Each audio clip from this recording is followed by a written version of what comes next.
run out of episodes on Netflix soon and my life's just going to crumble. Well, then you move on to documentaries. Right. Well, I'm watching Buffy and Angel at the same time, so I've got a while on. Yeah, well, there's that at least. That's not my cup of tea, but I would like to watch Babylon 5, you know, There you a few go. more times. Oh, geez, yeah, that's got a few years. Oh, man. All right. Well, let's go ahead and get started. I know maybe 1/3 of the class is still not here yet, but we'll go ahead and get started. First thing we'll do today is to take a look at the homework assignments. So I'll do the homework assignments so that you guys can see what the answer is supposed to be. And then we'll move on and continue to talk about subroutines. Okay, subroutines is going to be kind of like an important topic for the next, maybe next 1 or 2 weeks, and then we'll have our second examination. Okay, so I always give you guys 1 week before the actual one, so there will be a practice exam exactly 1 week before the actual exam. So that way you have at least 1 week to prepare for the actual exam.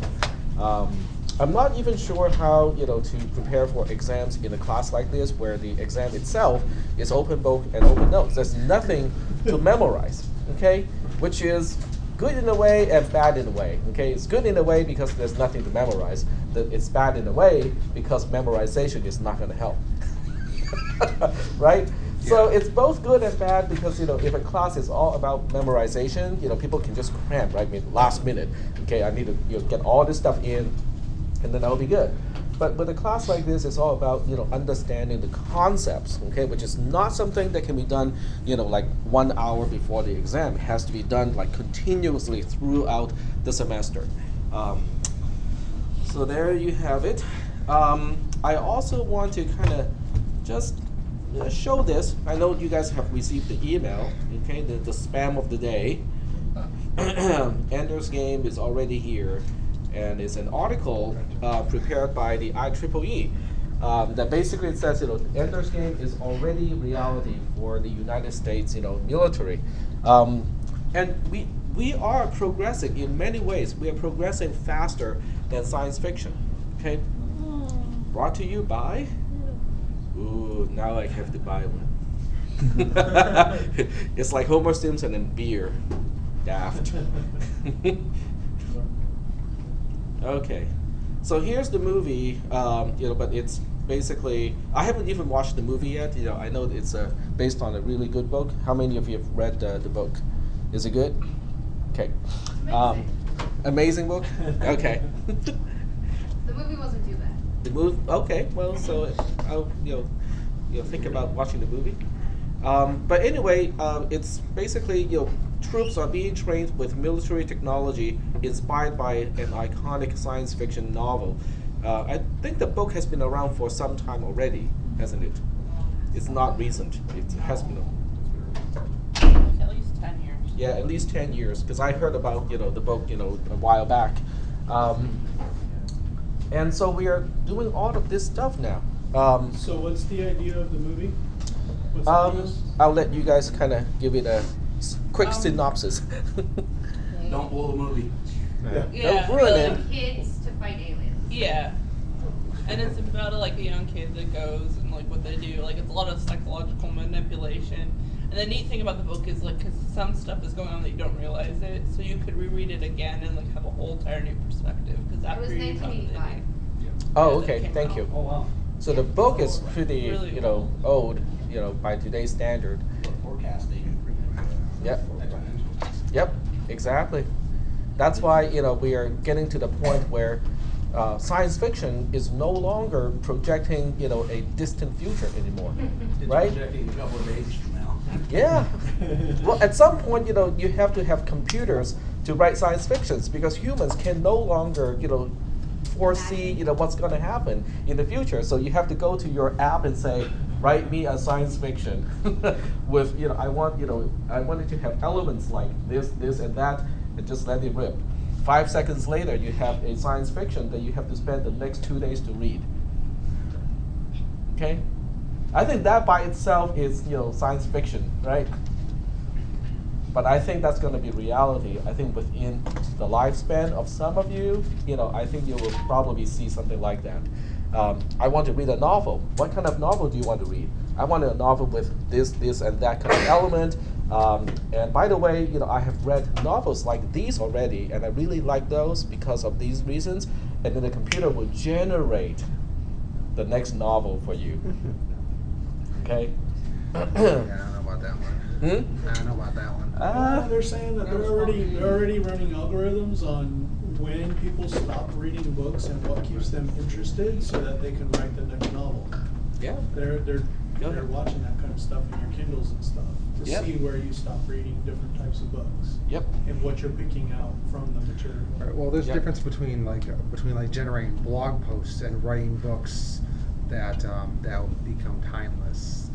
The skill of writing is extremely difficult. Not to the computer. But but that's not what he's. That's Go not ahead. what he's They- projecting. They said it was impossible to do Yeah, things like that's- chess. In my personal opinion, I don't think whatever algorithms they use for those things right now are very good. Because I'll put in like the novels I read or the music I like, and it will give me stuff that I hate. Like, Yeah. you think I like this, and I'll take offense to it, and then I delete my account. Well, it is possible they're trying to poke you and see whether you have other interests. But they so learn from that. so That's they the and thing they is learn from they that. learn from That not is the doing thing. That kind of stuff. And, Yep. and start to figure that out. Yep. Well, Netflix costs like $8 a month, and it analyzes everything you do. So Yeah. imagine if you were paying $100 a month for a Mhm. similar service with the exact same amount of titles. They could analyze your likes and dislikes way better. Or Pandora, for instance. And they know when you watch those movies too, Yep. and which segment you watch over and over again. Yep. If you watch scary movies every single night, they're gonna know that you like to watch scary movies in the dark. Yep. Yep. Yeah, like with the music and like movie suggestions, I know like Pandora and stuff use genetic algorithms, so you'll sometimes get the random thing like, oh, I hate this, but it wants you to know that that's something that you hate. It wants to reaffirm that. So. Okay, let me The only just thing I kind hate of. about Pandora is you can't dislike a whole artist. You have to dislike every single one of their songs. There's no wild And there's card. some artists that I do not like. Which song do you not like? Asterisk. Enter. That's because of how Pandora But works. let me just kind of explain, because you mentioned the term genetic algorithm. It's basically a method used in AI engines. AI stands for artificial intelligence. It's an AI engine technique where they can quote unquote use the generate and test technique to find out what works and what does not work. Okay. Now generate and test is not a technique that we are not familiar with. Okay, we are all familiar with the technique called generate and test, even though sometimes we use it without even noticing it. But in the computer, there are specific ways to do it, and sometimes they use the genetic algorithm. Basically says, okay, we have a good basis of what works. Okay, let's make random changes to what we already know that works, and then pitch it against the system. In this case, it would be your preferences, right? So it will say, okay, I know that you like these things already, and these other things are really at the border. It's right next to what you would normally like. But I have no confirmation whether you like it or not. But there's a chance that you might like those things. I'm going to test it and see whether you like it. Yep. So it's like evolution with a computer science. That's It's like exactly it's why like an algorithm designed based off enhance of the evolution with a name. computer Yeah, science. enhance the name genetic algorithm, because each possible solution is quote unquote encoded like genetics. Yeah. Okay, so if you have a certain number of parameters, okay, per solution, and the system is trying to find the optimal solution, the optimal combination of all of these parameters. But the parameters, if you just look at the entire quote unquote space that it spans, in other words, if you look at the entire all the possibilities that is possible, it's way too much for the computer to investigate every single one of them. So what it does is it's using the same concept as evolution, which is basically okay, let's make some random changes and see how well it solves the problem. Okay, this one works better than that one, so let's look at this one and make some more changes to this one and see whether we can improve it. But it also has the aspect of combining two quote unquote good genes or multiple good genes and say, okay, these are all good combinations, but they're different. So let's see if we can kind of mix and match these things and come up with something that is a combination of all of these, and yet it is better than all of the quote-unquote ancestors. So that's genetic algorithm. It borrows a similar mechanism, from evolution. Okay, the concept of evolution. So I'm not saying evolution is the truth. I'm just saying the concept of evolution is what inspires the genetic algorithm. So I don't get into unnecessary discussions in this class. I know that procedure is used in like hedge fund algorithms where they move money across from one fund to another, or from one site to another, or from one source to another. Whereas not detected, and then they throw, or it gets pitched a detection where it's like, okay, was I detected during moving X dollars from one fund to another? And then it looks at the fluctuation after it's moved. If it was detected, it sees the fluctuation, and then it makes changes according to based off of that algorithm. So it's always improving itself to avert detection. So to stay away from people watching. Okay, why are you buying X dollars of so much stock in one area? So that algorithm, I know for a fact that they are always progressing, whether it's up or down or positive or negative, it doesn't really matter. They're always doing like a checksum, I guess you would say, to avoid detection from anybody else. So they get pre-price, post-price, and then they'll make adjustments to whether they want to disperse the money. So you're talking an algorithm that is adaptive, basically. Absolutely, yeah. Yep. All right. Well, back to boring stuff, arrays and stuff. And interestingly, I got an email from a colleague from a different college. I'm not going to name the person nor the college, who's asking me how I am teaching cisp300. I didn't point him to the video clips because I did not want to. But that person was asking me, how are you teaching out of this textbook that is in the curriculum and stuff like that? And I said, no, I'm not teaching out of the textbook, because I cannot find a textbook that talks about these topics in the same way that I want to talk about it. I just want to have the flexibility to do it the way I want it. So it was just kind of interesting. 3 people dropped? 3 people dropped? No, some people just don't turn in homework. That's basically sometimes happens too. No, the participants. It only says 44 now. Oh, I did not notice that. Well, there were some absences, and 2 absences, is considered excessive in this class, and therefore some people are not in the row on the roster anymore. Or we passed the last drop date?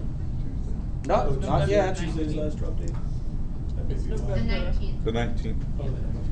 So I think it's not this Tuesday, but next. Some people have realized it's coming up and. Damage control. Yep. Damage control. How bad of a grade am I going to get?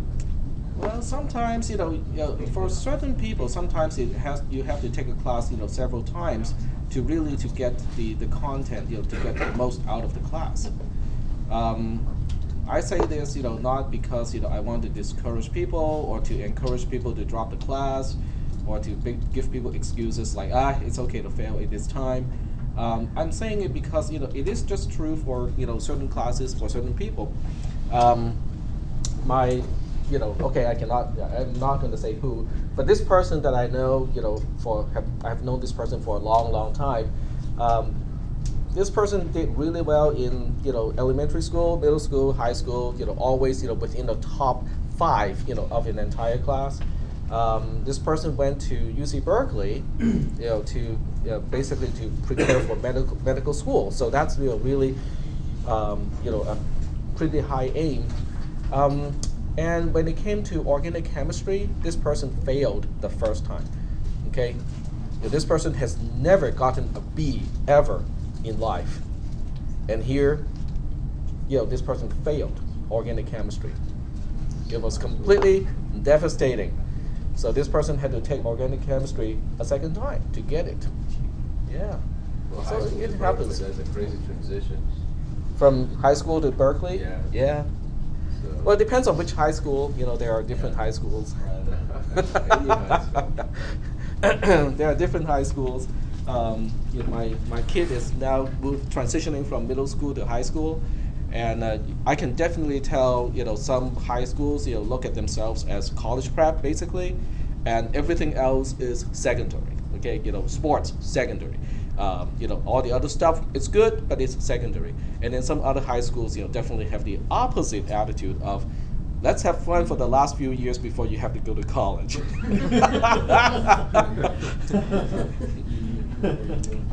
love to know which high schools have the higher dropout rate.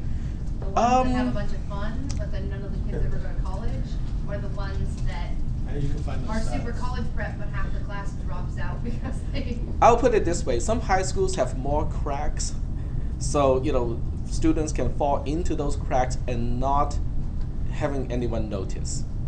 Other high schools may be more intensive, and as a result, people basically just drop off because they cannot handle the load. But it's not falling in through the cracks because those people are basically saying, okay, this is not for me, this is way too much for me, and I need to move on to something that is a better fit for me. But there are schools where it will happen, but silently, where people just fall into the cracks and nobody noticed anything. So I just kind of put it that way. All right, so getting back to arrays, and this is definitely not going to work, or some of these is not going to work, and the ones that do work is not working the way it's supposed to. But your job is not to judge the algorithm, but to simply let me know what it is going to do. Okay? Yeah, no judgment here. Yeah, just go through it. It's very Buddhist, it is what it is. We just go, or Taoist. All right, so we start with line 1. B gets a value of 0. We go to line 2. E gets a value of bar A bar minus 1. Bar A bar in this case is 4 because there are 4 elements. 4 minus 1 is 3. Okay. We go to line 4 because we do not track line 3. Line 4 is computing the value for M. It is the floor of B plus E divided by 2. It's 3 divided by 2, which is 1.5, but the floor of 1.5 is just 1. So now on line 4, we have a 1 here. And then on line 5, we have a condition to evaluate. A bracket M is less than K. A bracket M is A bracket 1 because M equals to 1 at this point. And that has a value of 6. K has a value of 8. 6 is less than 8 is true. So we move on to this branch on line 6. On line 6, we are just copying the value of M, which at this point is 1, to B. So B is now changed from 0 to 1. And then we get out of the multi-branch conditional statement. In fact, this is a single branch conditional statement. And then we move on to line 10. On line 10, we perform the comparison. A bracket M is equals to K, equals K is false. Okay, so we don't say anything because even with short-circuited evaluation, with the left-hand side being false, you are forced to evaluate the right-hand side. So we cannot make any conclusions just yet. So we'll say or B is greater than E. B has a value of 1, E has a value of 3. That is false as well. The B is greater than E is false. We have false or false, which means the entire thing is false. We move all the way back to line 4 and recompute the value, a new value for M, potentially new value. Now this time we have 1 plus 3, which is 4. 4 divided by 2 is 2. The floor of 2 is 2 itself. So M gets a value of 2. And then we move on to line 5. We compare A bracket M, which is now A bracket 2, which is 8, to 8. 8 is less than 8 is false. Then we move on to line 7. Line 8, because there's no else if in this case. So on line 8, we just change M, and we just change E here. So E is now updated to a value of 2. And then we move on to line 10. After line 8, line 10 is checking first, A bracket M equals K, and that is already true, right? So we just say it is true because of short-circuited evaluation, and we're done with this trace. So it seems like the algorithm is fine, right? There's no problem. This is one of the things about using test cases to see whether an algorithm is correct or not. Is not reliable. Okay, like in this case, the algorithm is definitely wrong. It is not just wrong in one single place.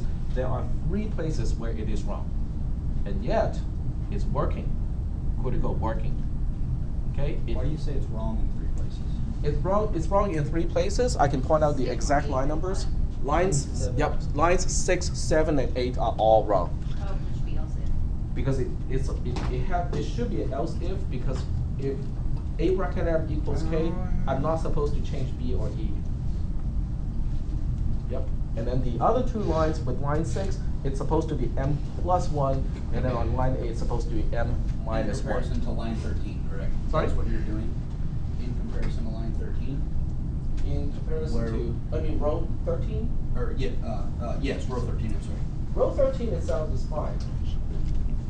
Is that what's giving you the indication to call, I think you said 4, 5, and 6 to be incorrect? It's Because 6 we and have 8. Line 6 is wrong because it is supposed to be M plus 1 on the right hand side. Okay.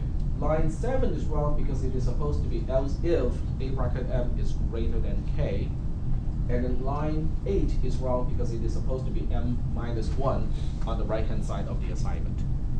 But then we have line 10 be greater than E, whereas we have 6 and 8 giving B and E the value of M each time. Mm-hmm.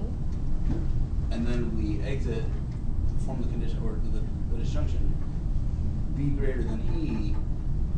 Once you get to sheet 4, it's a lot more obvious. Yeah, Yep. I saw it on sheet 4. Yep. Yeah. Yeah, because B cannot be greater than E anymore. There's no way they can Correct, get yeah. past Because each other. M is always given to it. Yep. All right, so let's look at sheet 3 and say, well, maybe the previous one, the previous dart did not land on a red dot. Let's see if this one did. Yep. Quick question about the last one. In your opinion, that's saying for the last comment, the A bracket M equal K or B is greater than E is true? Well, since in the assignment I did not explicitly say that you have to use short-circuited evaluation and demonstrate that you're using short-circuited evaluation, I'm not going to take any points off. But in an exam, if the instruction says you have to demonstrate the use of short-circuited evaluation, then you have to stop short like the way I do it. We evaluate the first one and then the Right, second. so you have to kind of pay attention. I would say in this class, if you want to be safe, if it's not written one way or another, assume that you have to demonstrate the use of short-circuited evaluation. And that's not because I want to be mean and want to have excuses to take points off. It's because that's the behavior of most modern programming languages. C and C++ are really just one, or 2 of the programming languages that use this convention. Okay, most, if not all of the modern programming languages use short-circuited evaluation, and that's why it is important for you guys to remember that's how it is done.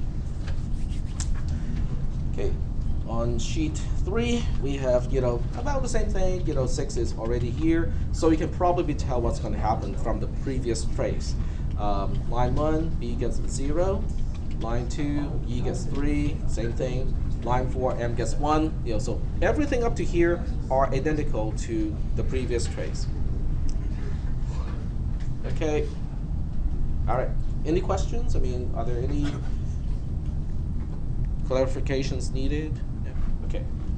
On line 5, this is where it's a little bit different from last time because A bracket M in this case is A bracket 1, which has a value of 6.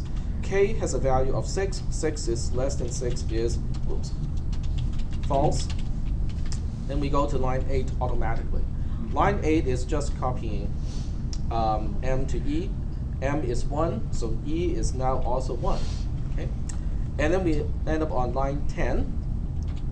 And on line 10, A bracket M equals K is true, and we are all done. Okay? So it looks like, hey, it's working again. There's nothing wrong with this algorithm, even though it is really quite incorrect. So now we move on to the last one. On the last one, we have, this is our precondition. You don't have to fill in the it's understood as precondition. But this time it's not going to work, because the value that we are searching for is not in the array anymore. Okay, and in this particular algorithm, the way it is structured, it's guaranteed not to exit. There's no way it can exit, because the condition of B is greater than E cannot become true. Okay, so let's go ahead and take a look at why it cannot be true, or at least in this case, why it cannot be true. On line 1, same thing here. The first 3 rows of the trace are identical across all these samples. So E gets a value of 3. On line 4, M gets a value of 1. So that part is all identical.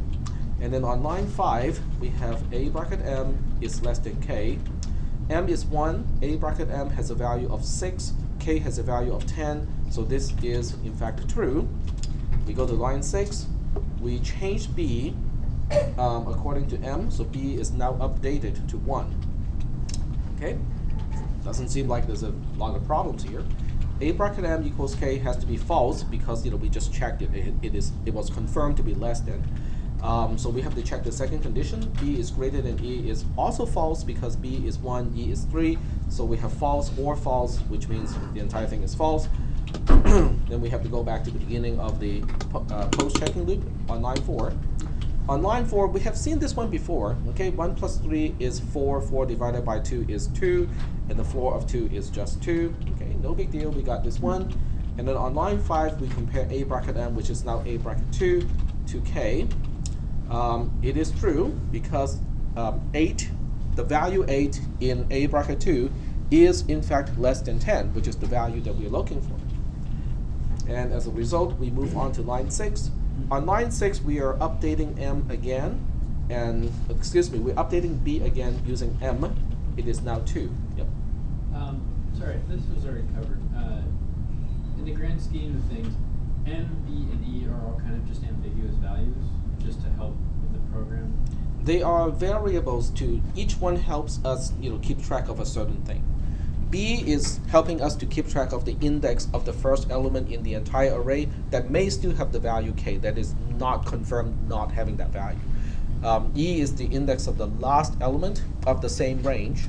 And then M is just an easy way so that we can, instead of using the floor of B plus E divided by 2 all over the place, we can just use M in this case. So they're kind of, so M is kind of useful that way, but it's also useful in the comparison.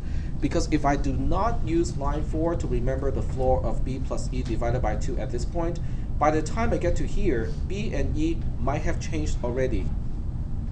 So I might get the wrong index, at that point. Okay. So after line 6, we get out of the conditional statement. We get to line 10.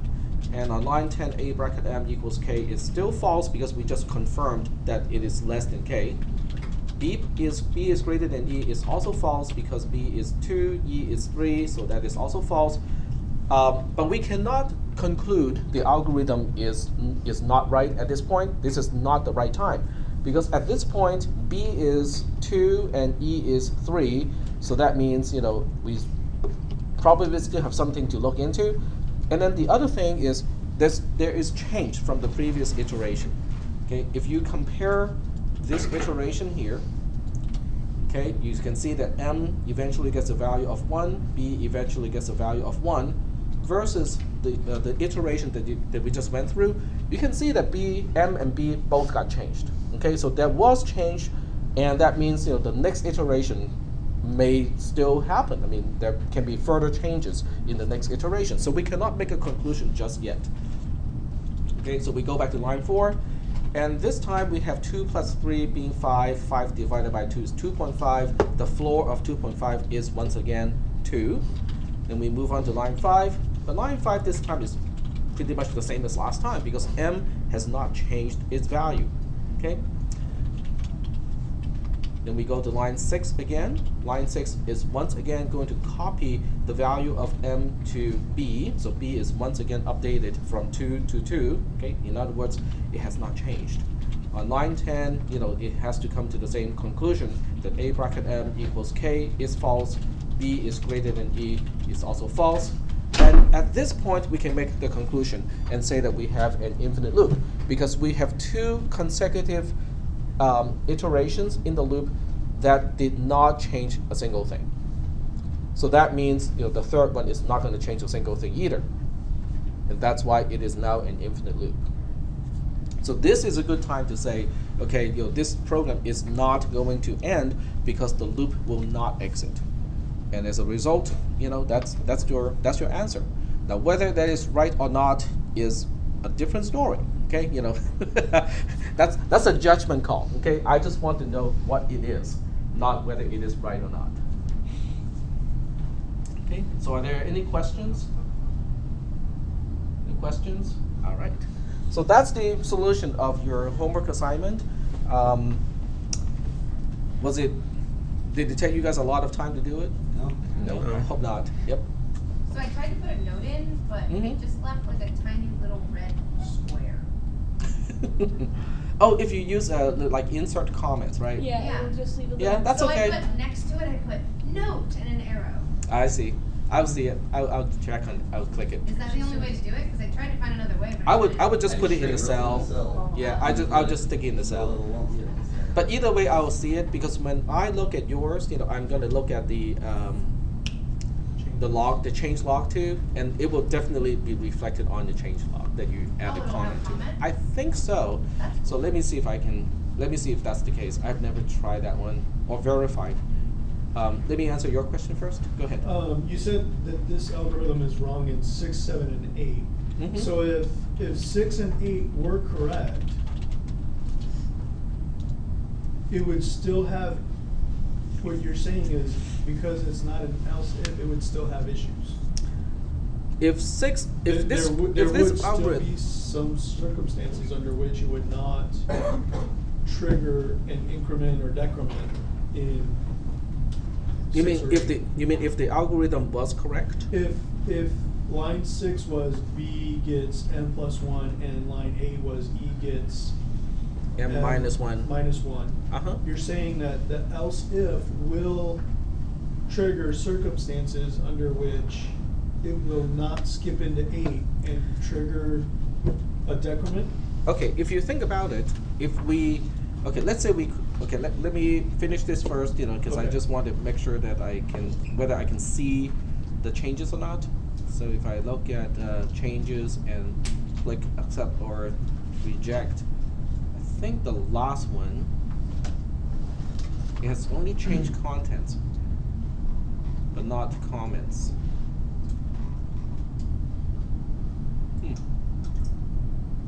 Yeah, it doesn't reflect comments, unfortunately, but I'll be able to see it. It's visibly there as a red dot, so that's okay. And I'm pretty sure there's a way to view just the comments too. So we can say, How do you use bar A bar? How do you write bar A bar? Bar A bar. Yes. It's just vertical bar and then A and then vertical bar. The vertical bar is on top of the backslash. If you approximately using lowercase l, it's okay. I'm not gonna take points off. Well, no, I just copied and pasted the command or whatever we were doing. I was just kind of curious. It's like, oh well, we figured out how to do that. Okay. So to answer your question, which is if we whether the else if is significant or not, it is significant not because it affects whether the algorithm exists or not, but it affects whether we will draw whether we can draw the right conclusion or not. It depends on what you do after the loop to see whether you actually found the element or not. Okay. Because you are going to change E unnecessarily if you don't have the else if. So if you use the comparison between B and E to conclude whether the element was found or not, then you might come to the wrong conclusion. Correct. Now, on the other hand, if you use A bracket M equals K to make the conclusion, then you'll be okay. But still, B and E are, in that case, E is no longer really valid as the index of the last element that can potentially have the value. You're now changing what E is. Okay, I was trying to in my mind I was trying to figure out when you said that the else if was significant. It is, yeah, Yeah. and that's why it is significant. Okay, thank Yep. you. Go ahead. Roll sheet? Row sheet. All right. Well, I didn't print you guys a new row sheet, so just put your name next to the previous entry, and that will be fine. There you go. All right. So we are done with arrays for now. Okay. We'll deal with arrays again. As local variables and parameters. So we'll talk about arrays in a different context later on. But for the time being, we are done with arrays. So we are going to I'm going back to the main topic, and then move on to subroutines again. So topic 7 looks like it's just a topic, but it really is a longer topic compared to many of the other ones. Okay. I think last time we talked about recursion already, having a subroutine to call itself, to invoke itself, right? And did I finish the discussion of how to use that to implement factorial?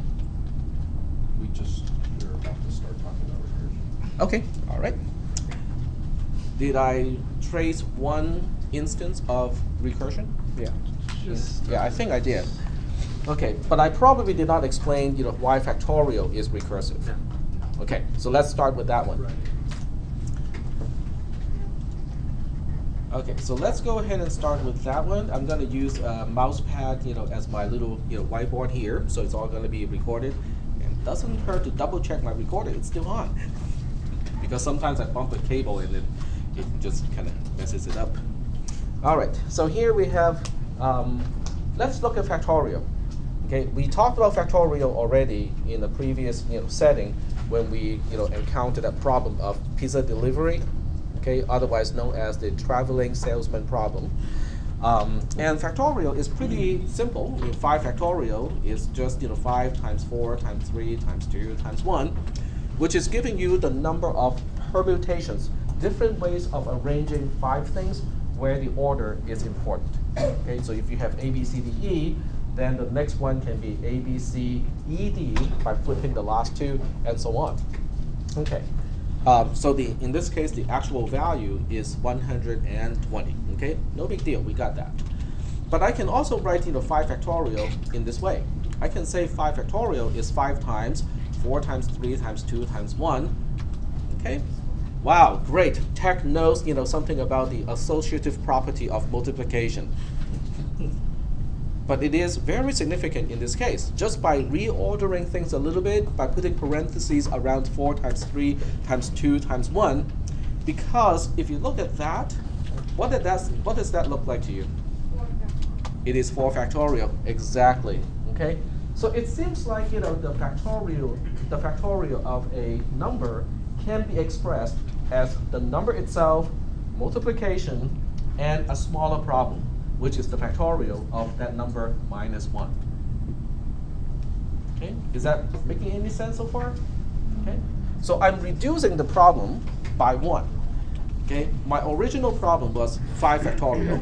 Now my problem becomes 5. Okay, we know how to deal with the constant 5. Multiplication, I know how to deal with multiplication, and then I'll leave somebody else. I'll leave this to somebody else and say, hey, figure out what is 4 factorial. Okay, that's the nature of a quote-unquote recursive definition. The definition relies on itself. Okay, now obviously this cannot go on forever. At some point I'll get down to 0 factorial. But I can just define 0 factorial to be 1. That is by definition. 0 factorial is 1 is by definition. If you don't give me anything, how many ways can I arrange nothing? One way, because I have nothing. Okay? And that's why 0 factorial is defined to be exactly 1. There's one way to arrange nothing. If you give me one thing, I have one way to arrange it. If you give me 2 things, I have 2 ways to arrange it. If you give me 3 things, I have 6 ways to arrange it. 3 factorial is 3 times 2 times 1. All right? So given this, I can now start to kind of generalize this, right? I can say if n is greater than 0, then I can say n factorial can be defined as n times n minus 1 factorial. Otherwise, n factorial is 1, because n is 0 in the other case. Assuming n cannot be negative, right? It doesn't make any sense to have a negative number of items, and therefore you can never have the factorial of a negative number. Is that making any sense so far? It's just a different way of looking at factorial. And there are a lot of things that are recursive in nature. In other words, whenever there's something that is recursive in nature, it simply means you have a bigger problem, but in order to solve the original problem, the bigger problem, you can break it down to steps that you know how to perform, and also a problem of the same nature, but it's just smaller, a little bit smaller than the problem that was given to you. Is that okay so far? Okay, so you're breaking a big problem into smaller problems, but there's one special property of these smaller problems. They are of the same nature as the problem that you were given with in the first place. Okay? And factorial is just one of those many examples. I can give you other examples. When you delete a file in a in a file system, most of us don't really think about it. Okay, we look at a file manager of some kind, and then I'm gonna mount something that is kind of big, so the point is more obvious. Okay, so here's a system drive. It has documents and settings. Inside we have this folder here. Inside this folder we have this folder. Inside this folder we have that folder. Inside that folder we have that folder, and so on until we get to here. Okay, I mean this is pretty obvious, right? I mean if I just kind of look at the entire path, down to the file that down to the folder that I'm in at this point, I am 1, 2, 3, 4, 5, 6, 7, 8, 9. I'm 9 levels down from the root directory of the entire drive. Okay, and what if I want to? Not that it's a good idea. What if I want to remove the documents and settings folder in under the C drive? Okay, not that it's a good idea, but if I want to do that in Windows, I just click that folder, right click delete, or just press the delete key, and then Windows will give me a bunch of warnings and yada and yada, and so just yes, yes, yes, yes, and then it will delete everything under it. But down below, at the operating system level, at the kernel level, the only time you can remove a folder is when it has no content. That is the rule.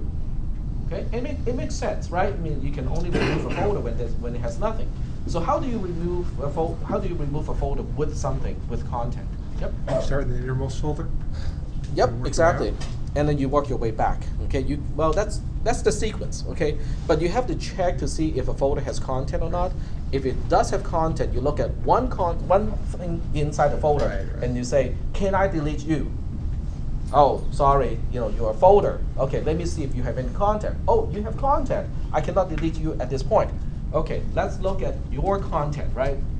Okay, if one item of that subfolder is a folder itself, is a subfolder, then I have to ask the question again, and I have to go into subfolder, subfolder, and so on. But eventually, I will get to a folder that only contains files or nothing. Okay, well, if it doesn't contain subfolders, like in this case, our if I drill all the way down to this 1.0, these are all just regular files. I don't have a problem removing regular items. I mean, I just delete these things one thing at a time. And then what do?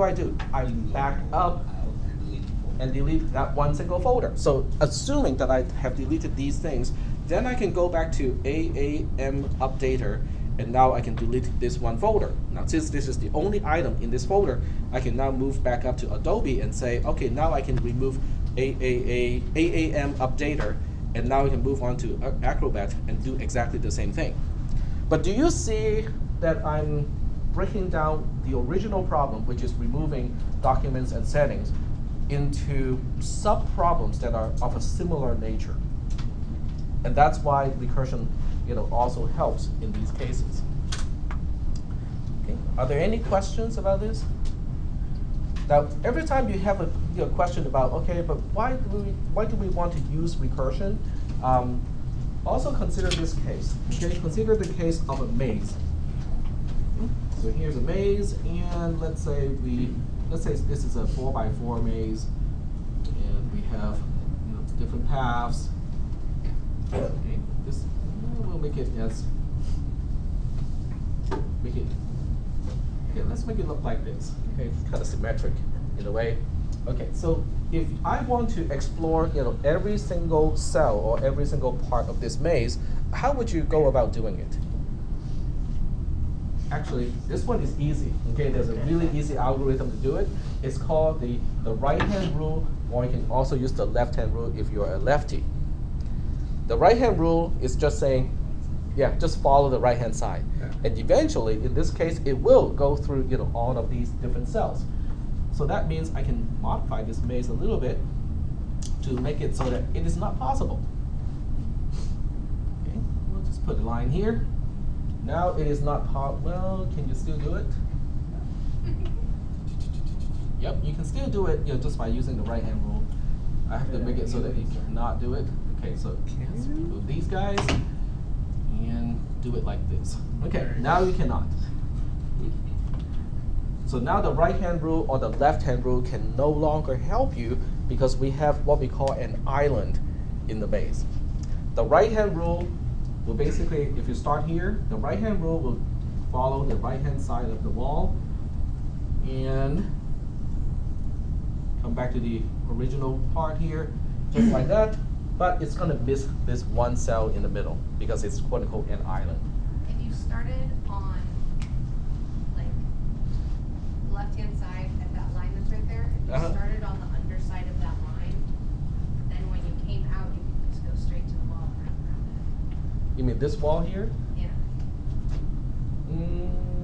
Oh, I see what you mean. If you start, right here, Yeah. but then you'll only be circling around the island. You won't be exploring the rest of the maze. So in other words, the left-hand rule or the right-hand rule can no longer explore the entire maze. But if you do it in a recursive way, which means if I'm at a new spot, I would do the same thing again. Explore all the different spots. Okay, it will be able to traverse every single spot, every single part of this maze. You will be able to visit every single part. Okay, so it's kind of like the example with file structures, except this one also has loops, and you have to deal with loops in a way in this case. All right, and there are other things that are also recursive in nature. If you look up Fibonacci number,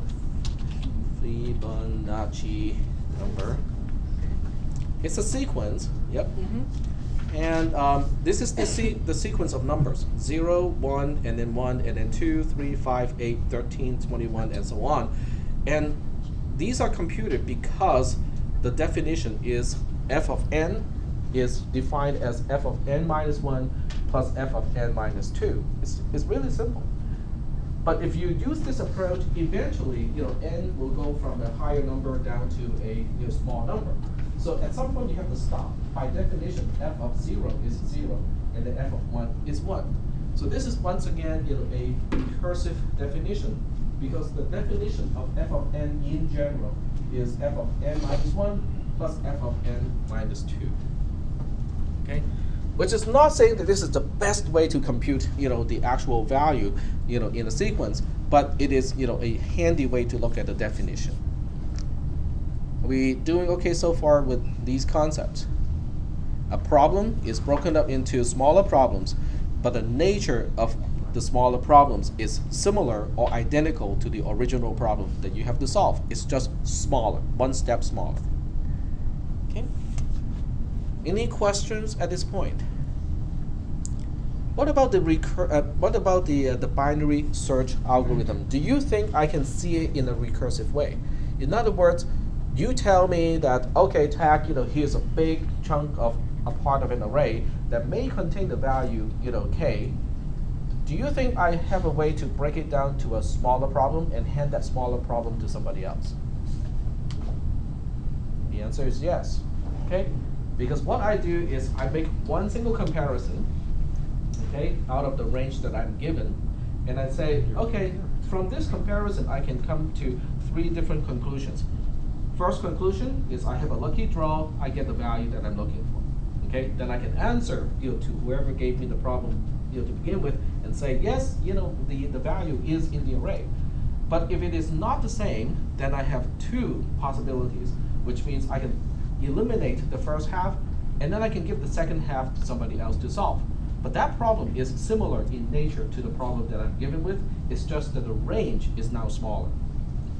And then the other way is to eliminate the bottom half, and then I can give the first half to somebody else to solve the problem.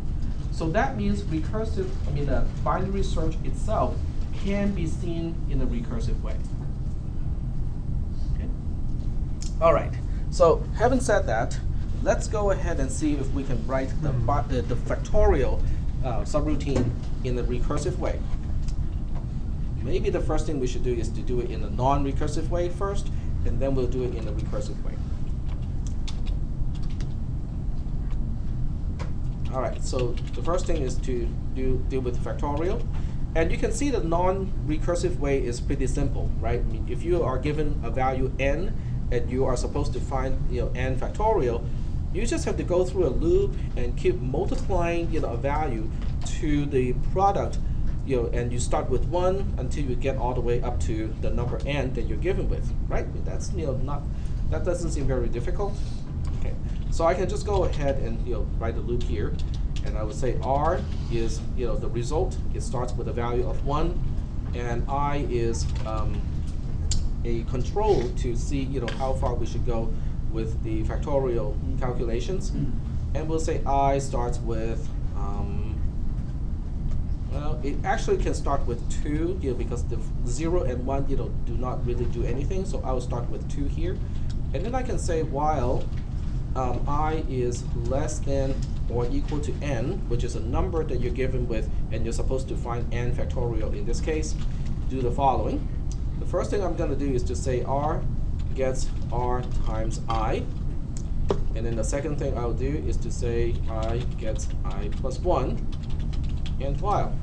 So what this will do is, this algorithm will compute n factorial and store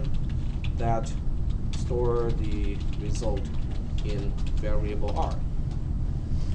That's not not too difficult. I'm not going to spend any time to trace this particular algorithm, but it's kind of apparent that it should work. Okay?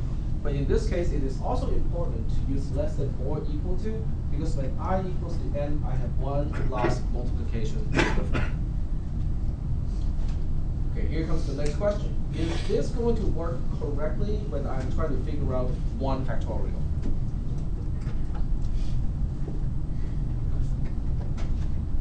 Will it compute 1 factorial correctly and store the correct value in variable R? So when n equals to 1, will R still be 1 factorial, the correct answer?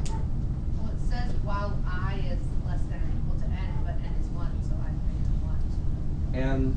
But R starts with a value of 1. And 1 factorial is 1, so it still gives me the right answer. Okay, I'm just making I to start with 2, just so that I can save a few iterations that doesn't need to happen. Okay, all right. So this is the iterative version of factorial. Now we'll go ahead and use a spreadsheet to express the recursive one in this case. Okay, the recursive version of factorial looks like this. Define sub factorial, and we start with a conditional statement. We say if n is greater than 0, then we do something here. If n is greater than 0, let me go back to mousepad and let me point out what we are dealing with here. If n is greater than 0, then we want to perform this operation. We want to say, oh, the factorial of n is now, n itself times the factorial of n minus 1. Okay, so that's what we want to express. To express that in our algorithm, what we'll do is we will say n gets n minus 1 first, and then we'll say, okay, go ahead and invoke factorial to solve for the case of n minus 1 factorial. I don't know how factorial is going to do that, but I know when factorial comes back, it will have the factorial of n minus 1. which is great, because now I can say, let's go back and restore n to its original value. Okay, and then we can say the result r is r times n, because the first r, or the r from the right hand side, is the result from invoking factorial on line 4, which is computing n minus 1 factorial.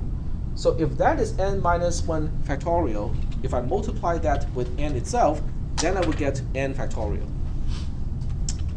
All right, so we have else here. The else case is corresponding to what if n is not greater than 0? Well, assuming n cannot be negative, that means n is 0. If n has to be an integer, it has to be non-negative and is not greater than 0, then it has to be 0. Well, in that case, I know the result right away, because n, or 0 factorial, is defined to be 1. So that one I know for sure. And here is my entire subroutine. And I'm going to fix the indentation. I'm hoping that everybody can see why indentation is useful at this point. Without that, we can still do it. It's just a lot harder to find out, where's the end of the then branch and where's the beginning of the else branch, and so on and so forth. You can still do it. It's just harder. But why, do something unnecessarily difficult when you can do it like this? Okay, so we'll go ahead and try to figure out what is 3 factorial in this case. So I'm initializing n to 3, and then I say invoke, factorial, and then we'll see what happens when we run this algorithm in a trace. Okay.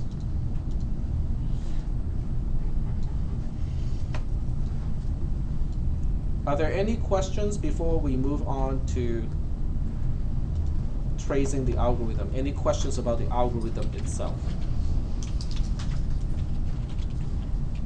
This time we have 2 variables r and n. Any questions? No questions? Okay. So as a precondition, I'm going to say n starts with an unknown value, r starts with an unknown value. And then we'll go ahead and start execution in the program. Which line should I start with? 11. Line 11. That's right, because we have to start with the first line that is outside of the definition of a subroutine. Line 1 up to line 10, they are the definition of the subroutine factorial, and that's why we have to start on line 11. Okay, that's easy enough. Line 11 says n gets a value of 3, and then we move on to line 12, which is the invocation of a subroutine. There are 2 things to do when we are invoking a subroutine, and this is going to get really, really boring by the end of today's class. We allocate the leftmost available column to remember the return line number. That's the first thing we do. So we allocate column E in this case because column D is already allocated. It's used for variable r. So column E is our leftmost available column.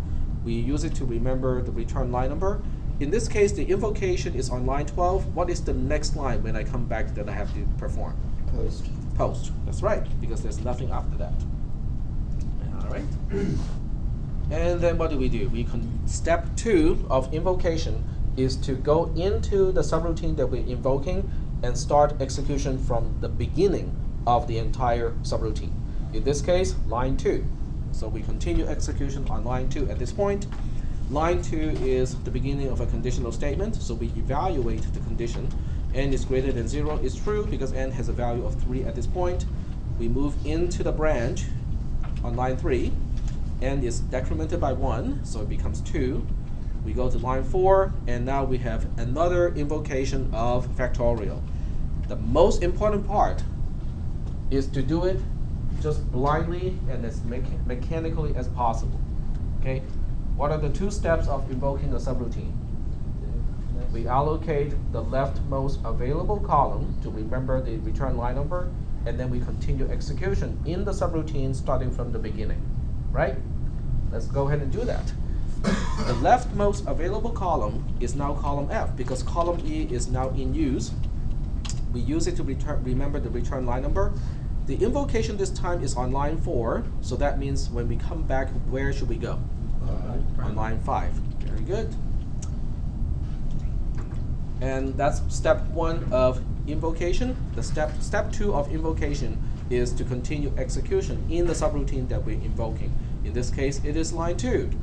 All right, so this is line 2 again, n is greater than 0 is once again true because 2 is greater than 0. Then we go to line 3 again. We decrement n from 2 to 1, and then we move on to line 4. And at this point, you can probably see it's got to be the same thing, right? Well, it is the same thing, but the most important part is now we have to use column G because the allocation is always using the leftmost available column. And every time we go to line 4, we're allocating a new column. So this time it is column G that is going to remember the return line number. Once again, it is line 5 because the invocation is on line 4. And then we continue execution from the beginning of the subroutine that we're invoking, which is line 2. Let me ask you this question. I'm going to pause a little bit here and let me ask you this question. Is what I'm doing right here in any way conflicting or being inconsistent with the discussion of invoking a subroutine from the very beginning of this class? Or the discussion of subroutines? No, it's identical. Okay, it doesn't matter whether you're invoking a subroutine from the main part of the program, whether you're invoking a subroutine from another subroutine, or whether you're invoking a subroutine from the subroutine itself. It does not change the mechanism whatsoever. It's exactly the same identical mechanism. Okay, so that is one thing that is important when you're tracking these things. Okay, so n is greater than 0 is true for the last time, because on line 3 we decremented it down to 0. On line 4 we have one last invocation to perform, so we have another return line number, this time on column H, and we're still going back to line 5 in this case because the invocation is still on line 4. Yeah, there we go. And then we continue execution on line 2 again. But this time the comparison gives us a different result because n is greater than 0 is finally false. So that means we are now going to line 8 for the else branch, and r for the first time gets a particular value on line 8, which is 1. Are we doing okay so far with this code? And by the way, did I change the behavior of conditional statements when they're inside the subroutine? Nope, they're still doing exactly the same thing as they have been since the beginning of this entire semester. Okay, so this is why programming is kind of fun and challenging at the same time. It's fun because you can learn concepts individually. Okay, concept 1, concept 2, concept 3. And each one has its applications, has its uses, but you can also combine those concepts. Okay? In this case, I'm combining different types of concepts. I'm combining concepts of subroutine invocation with conditional statements and assignments, right? I mean, all of those concepts, are present in this particular trace. And each one is still doing what it was doing before. It's just that when they're combined, now they can do a lot more than just by themselves. Right. So now after line 8, where do we go? Line 8 is the only statement in the else branch of the conditional statement. There's nothing after the else branch. So where do we go next? Line 5. No. We go to line 10. There is something to do on line 10. Okay? You have to straight through ret line 1. Right, we have to figure out where to continue execution. Exactly. So n defines sub, unlike end if or end while, okay, or repeat, it actually has something to do. Right now we're consuming a lot of memory, quote unquote. We are. We have occupied 1, 2, 3, 4 different columns. Correct. So we have to now that we've finished our process, we now have to Correct. make that or deallocate that memory and allow it to free. In a way, it's kind of like we have a little wind up toy. We used up quite a bit of power right now, and now we have wound it up like 4 times, and when you let it go, it's going to unwind. Yes. So we have to look at this whole thing, and see how it's going to unwind itself, and get through the computations and get us the right result in the process. Okay, so on line 10, we're at the end of a subroutine, and the action to continue execution after the end of a subroutine is called returning. Okay, so we are returning from this subroutine at this point. There are exactly 2 things to do. which are, in a way, the opposite of what we did when we invoke a subroutine, okay, but in the opposite order. Because when you're at the end of a subroutine, you do not deallocate. You look it up first. You make use of the value before you deallocate. So the first thing we do is we look up the rightmost active column that is labeled return line number. And in this case, it's column H.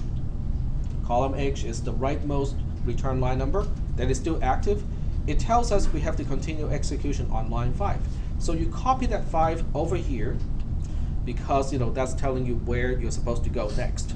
But as soon as you're done using that value, you will basically say, oh, okay, I don't need column H anymore because I just made use of that column. So now you say return line number here is now deallocated. And this is just the way I denote it in this class, is to use strike out to denote that a column is now deallocated. Yep. So in a homework assignment, you're not necessarily going to go look at our process and make sure that we updated our line before we deallocate the cell. Oh, it's going to be the whole thing. This is how subroutines are traced. Well, will you be looking to see that? Oh yeah. Okay, all right. Yep. What I'm doing here is the minimum that I require from your submission. I know there's a lot of detail to track, but there is a reason why we are tracking all this detail, because that's exactly what is happening inside the computer. Okay, in terms of what the processor is doing and how memory is utilized. That single command at that single moment. Well, line 10 corresponds to a single instruction in most architectures. It's called the return instruction. Okay, but it's doing exactly the same thing. It's making use of a part of the memory, so it knows where to continue execution at the end of a subroutine. So it's going to be exactly the same thing. So many of you, if not all, will continue to CISP 360, and then after CISP 360, you have CISP 310. In CISP 310, you will see exactly the same thing again, except all of these things will have new terms, new ways of referring to these things, but they're exactly the same mechanism. Okay, so the concept has not changed. It's just that we say, oh, at the end of a subroutine we have the return instruction instead of end defined sub. But what does it do? Exactly the same thing. Yep. Instead of calling these things as columns, E, F, G, H, it is now just memory. In fact, it is a special memory inside a computer called a stack. Okay, but it's the same mechanism. Okay, it's a last in, first out mechanism. Whatever you allocate last is the first one to deallocate or make use of. So all of that stuff is going to come back in CISP 310, which is it has to be offset by 1 semester, at least, because you have to take CISP 360 before you move on to 310. And unfortunately, this is the fall quarter or fall semester, so that means you're going to take CISP 360 in the spring, but we don't offer CISP 310 in the fall, so it will be like 1 semester in between before you can take CISP 310 here. There may be another college you can take CISP 310 from, they offer that in the fall. So it's up to you guys to decide, whether you want to wait and take it here or take it somewhere else. I mean, it's your choice.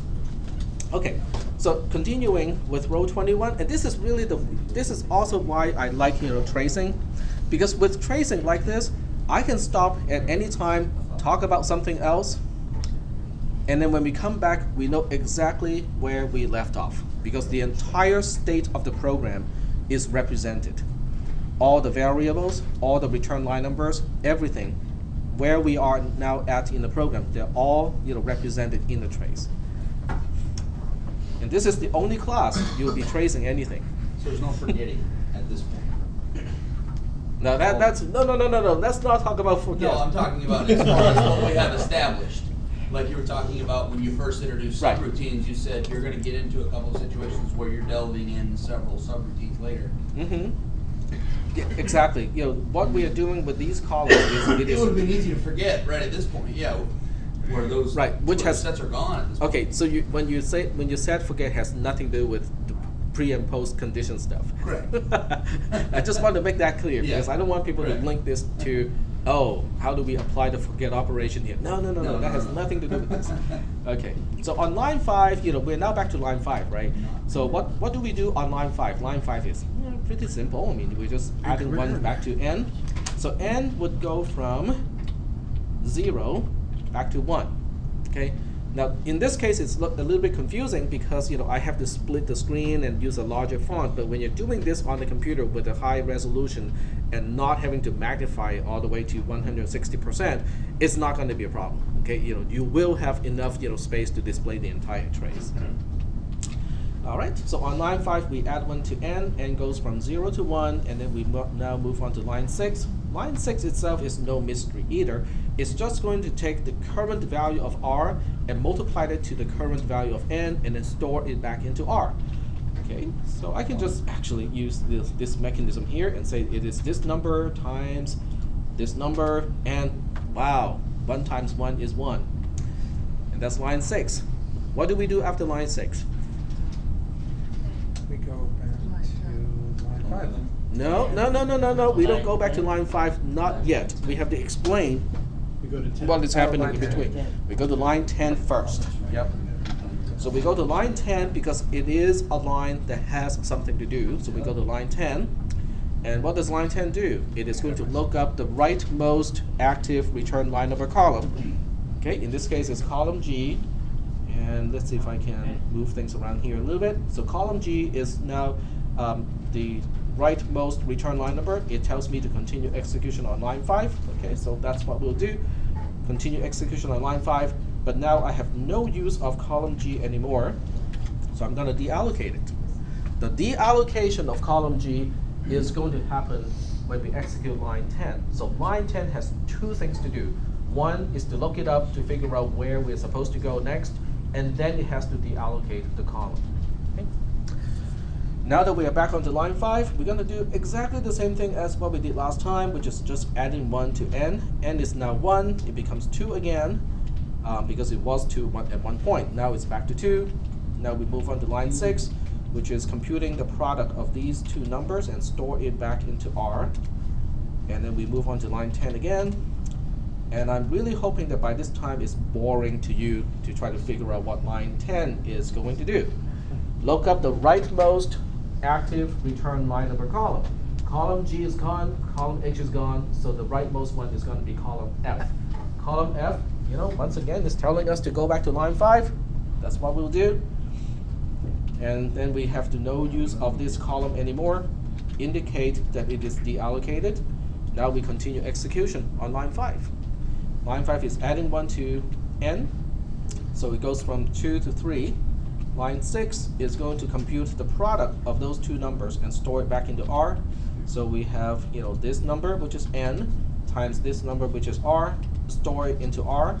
So R is now 6. And then we get out of the conditional statement. We end up on the last line 10 again. And once again, line 10 is going to look up the rightmost return line number. Column F is gone. So now column E is our active return line number, the rightmost one. It is telling me to continue execution at post. Okay, great. And now we have no use of column E anymore. It is now deallocated, and continue execution at post, which basically means, yep, this is our finish line. We're all done. So are we okay with this concept? Like how recursion works? Now, recursion is not a typical topic in a introduction to programming class. Okay, most colleges will put recursion in CISP, our equivalence of CISP 430, which is data structure. But I move it all the way up to CISP 300 because it's not a difficult concept if we focus on the mechanism itself. Okay, because the mechanism of calling or invoking a subroutine and returning from a subroutine is the same. Okay, throughout the past 3 lectures or so, we talked about subroutine invocation and returning, and we haven't changed a single thing. Okay, and that's why we really should be able to track subroutines, whether it is recursive or not. Okay, the difficult part of recursion is twofold. One is how do you design or write your own recursive subroutine to solve a problem. Now that is a little bit difficult because it depends on how you look at a problem. Okay, you look at a problem, you say, how can I break this problem into a smaller one that still has the same nature as the original problem, plus some other operation that I know how to perform. That's the way you look at recursion. That's the first aspect that is difficult. The second aspect of recursion that is difficult is people tend to overthink it. Okay? They look at recursion and go, oh no, I cannot call myself inside the subroutine that I'm in. Well, you can, because it's the same mechanism. There's nothing mysterious about the invoke statement itself, and there's nothing mysterious about n-define sub, what you have to do in order to continue execution when you're at the end of one invocation. Okay? What is also important to understand here is we have to differentiate. Okay, let me just get rid of the split screen here, and I'm going to zoom out a little bit because I do want to show you the overall shape of the trace. There's no need to actually read the individual words in this case. I want to show you this shape here. At one point of this trace, we have 4 invocations of factorial present all at the same time. Okay? Because at this point here, okay, let me just, if I use a highlight to show you when column E is in use, it's during this time. For column F, it's during this time. Column G, I mean, you guys get the idea, right? I mean, but it's really helpful to look at the overall shape of these things. And then in column H, which is the last one, it is during this time. So if you look at, from row 16 to at least row 19, because row 20 is kind of the time when you deallocate it, so it's kind of hard to say whether it is still there or not. Technically, it's not, because we represent what happens after that line executes. So after line 10 executes, that column is deallocated already. But we are not gonna, so I would just kind of focus on these 4 rows. Yep, go ahead. I was just curious if you had a program like this that was big and it used a lot of memory. Yes, it does. You exceeded your memory. Would that cause a program to crash, or is that specific to programming languages, sort of like we talked about? That is a good question, okay? That's a good observation. The observation is, if factorial is going to use 1 column per value of n, and we have a large n to begin with, then it will eventually use up a lot of columns, and you only have a finite amount of memory in your system. So eventually, it will run out, of memory. If it does run out in most, if not all, of the programming environments, it will have a hard crash. The system will basically say, I cannot continue anymore. Bam, it's crashing and it's out. There's no way to recover from that. So we have the invocation of 4 different sets. We have 4 invocations. Yes. Yep. So is there a mechanism that we've currently learned of just trying to go through what we've gone as far as arrays and some other ideas that we can invoke something else, like say in column F, or because we're repeating, we have that repetitive notion, and anytime we repeat something, we can condense it. Yep. So how can we condense the return line 5 3 consecutive times at least? How can we condense that into 1 column and use less memory? Is that something further on? That is called what we call tail end recursion. Okay. And it's a technique used by certain programming languages, so that in situations like this, it does not, well, this one is kind of special because it's not, the recursion is not at the very end of the subroutine, so we cannot even apply that technique. Okay, but there is one thing that I want to mention, because we still have a minute and a half. Okay, so it's time for an analogy to help you guys understand, what is the concept of an invocation versus the concept of a subroutine. Okay, the concept of a subroutine is like a U-Haul truck. Okay, here's a U-Haul truck. Okay, it's a subroutine. What is an invocation? An invocation is a renter, or it is renting, being rented. Okay. So let's say, I'm the first one, okay? I'm the first invocation of factorial. So I'm the person who went to U-Haul and say, okay, I want to do some paperwork and rent this particular U-Haul truck. Okay, so I'm the first renter. then I will come to you, let's say, and say, oh, you know what? I know you're moving, on the same day, so I'm gonna sublet the U-Haul truck to you. Okay? So now you are the quote-unquote second renter of the same U-Haul truck. You are the second invocation of the subroutine. It's still the same truck, right? It's one single truck. I'm the first renter, you're the second one.